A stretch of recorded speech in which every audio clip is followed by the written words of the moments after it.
Assalamualaikum warahmatullahi wabarakatuh. Perkenalkan, nama saya Zahra Putri dengan NIM 21343004. Baik, di sini saya akan membahas tentang encapsulation pada Java untuk memenuhi mata kuliah pemrograman berorientasi objek dengan Bapak I Permana. Terlebih dahulu kita harus tahu apa sih itu encapsulation. Encapsulation adalah sebuah proses pemaketan atau penyatu data bersama metode-metodenya, di mana hal ini bermanfaat untuk menyembunyikan rincian-rincian implementasi dari pemakai. Maksud dari encapsulation ini adalah untuk menjaga suatu proses program agar tidak dapat diakses secara sembarangan atau diintervensi oleh program lain. Konsep enkapsulasi ini sangat penting dilakukan untuk menjaga kebutuhan program agar dapat diakses sewaktu-waktu, sekaligus menjaga program tersebut. Dalam Java, enkapsulasi dapat dilakukan dengan pembentukan kelas-kelas menggunakan keyword class.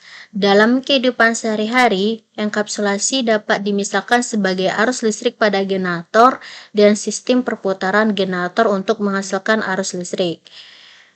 Kerja arus listrik tidak mempengaruhi kerja dari sistem perputaran generator, begitu pula sebaliknya.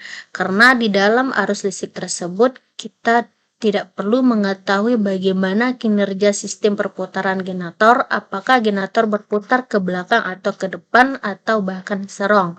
Begitu pula dalam sistem perputaran generator, kita tidak perlu tahu bagaimana arus listrik apakah menyala atau tidak. Encapsulation adalah salah satu dari 4 konsep fundamental OOP selain inheritance, polymorphism, dan abstraction.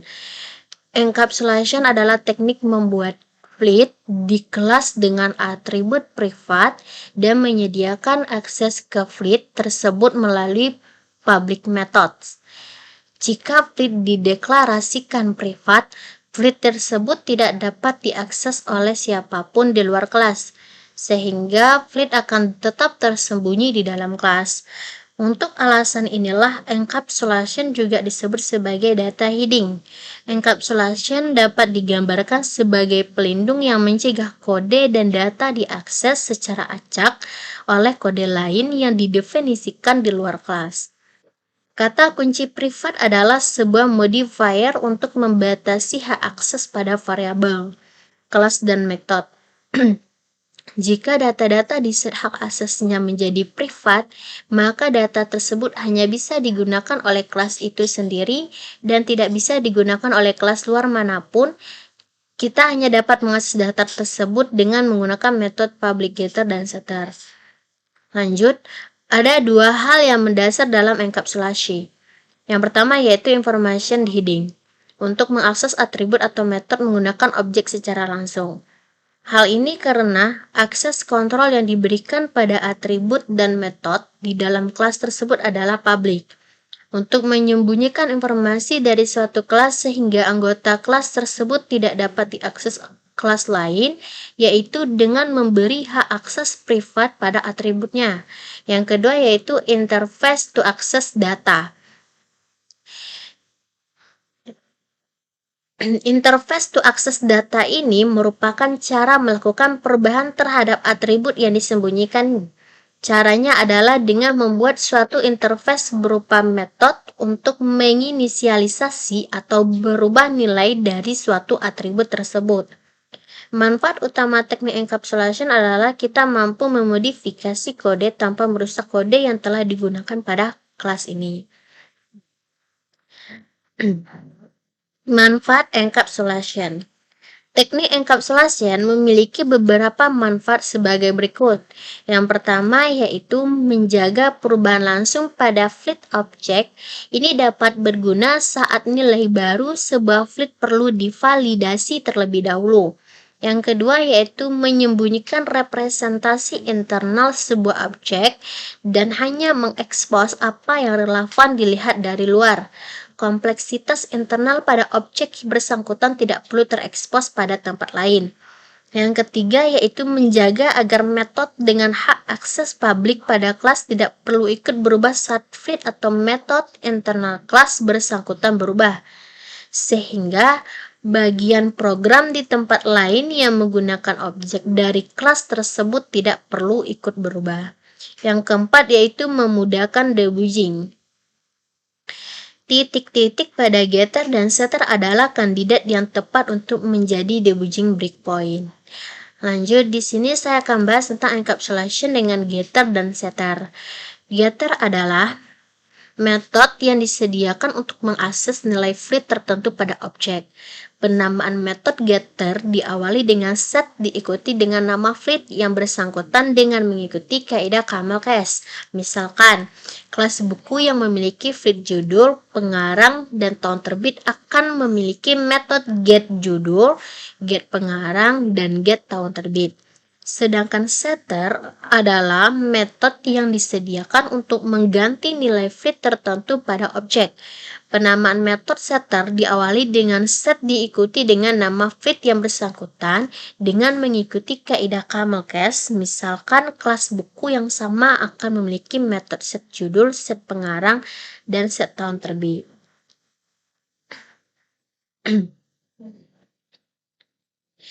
Di sini saya akan membahas tentang penerapan pada Java encapsulation. Nah, sebuah studi kasus di mana kita akan menerapkan hal tersebut di Java. Nah, dari proyek ini kita diminta membuat program Java untuk menghitung luas bangun daerah yang terasir.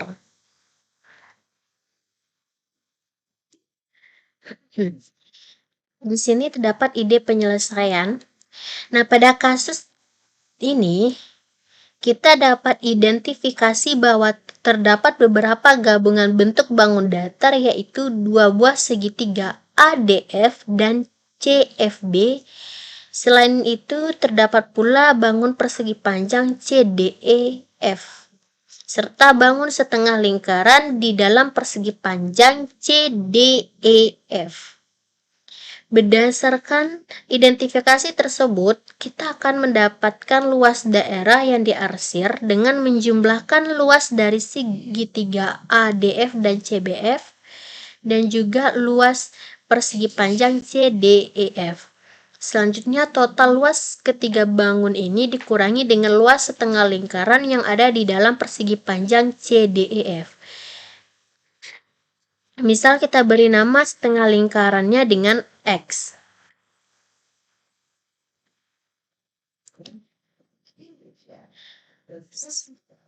Setelah diperoleh ide penyelesaian, kita akan membuat kelas untuk masing-masing bangun datar seperti segitiga, persegi panjang, dan lingkaran. Nah, bisa kita lihat pada gambar di sini terdapat min alas, min tinggi, min luas, dan plus set alas, plus set tinggi, plus get luas. Tanda minus yang ada pada setiap atribut pada setiap kelas menandakan memiliki akses modifier privat, sedangkan tanda plus yang ada di depan metode bersifat public. Pada kelas segitiga, metode set alas dan set tinggi merupakan setter method yang nantinya digunakan untuk men-set atau meng-assign nilai alas dan tinggi dari segitiganya. Adapun get luas adalah getter method digunakan untuk mendapatkan nilai luas setelah proses perhitungan. Dalam hal ini, jika kita tidak memerlukan getter method untuk nilai alas dan tingginya, karena nantinya yang dibutuhkan hanyalah nilai luas segitiganya saja. Sedangkan untuk setter method untuk luas segitiga juga tidak diperlukan dikarenakan nilai luas segitiga tidak di-assign manual, melainkan diperoleh dari hasil komputasi. Nah, setelah kita membuat desain struktur kelasnya, sekarang saatnya coding di Java untuk implementasinya. Di sini terdapat coding kelas segitiga. Di baris 345 itu ada atributnya. Tadi dari private integer alas, private integer tinggi, dan private double luas. Dilanjutkan dengan setter method untuk alas, di mana jika A besar dari 0, dan dilanjutkan dengan setter method untuk tinggi jika T besar dari 0, dan dilanjutkan dengan getter method untuk luas, di mana luas dikali dengan tinggi. Nah, lanjut kelas persegi panjang. Sama halnya dengan segitiga tadi, atributnya memiliki privat integer panjang, privat integer lebar, dan privat double luas. Di sini, setter meter untuk lebar, sudah diketahui lebar ini sama dengan 1. Dan untuk getter method untuk luas, di mana panjang dikali dengan lebar. Lanjut untuk kelas lingkaran.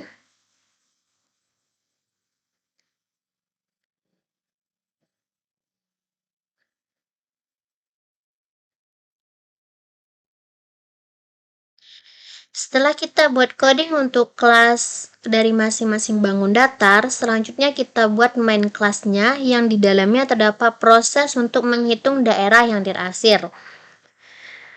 Nah, di dalam main kelas, pertama kali akan dihitung luas segitiga ADF dengan alasnya 8 cm dan tingginya 7 cm. Selanjutnya dihitung luas segitiga CBF dengan ukuran sama dengan ADE. Proses berikutnya adalah menghitung luas persegi panjang CDEF dengan ukuran panjang 14 cm dan lebar 7 cm. Terakhir dihitung luas setengah lingkaran dengan ukuran jari-jari 7 cm. Setelah luas dari masing-masing bangun datar dihitung, barulah bisa dihitung luas daerah yang diarsir sesuai dengan ide penyelesaian yang telah kita bahas tadi. Nah, apabila program Java dijalankan, maka akan diperoleh hasil outputnya sebagai berikut. Dengan demikian, diperoleh total daerah yang diarsir adalah sekitar 77 cm². Baik, sampai di sinilah presentasi saya. Kalau ada salah dan kurangnya tolong dimaafkan. Assalamualaikum warahmatullahi wabarakatuh.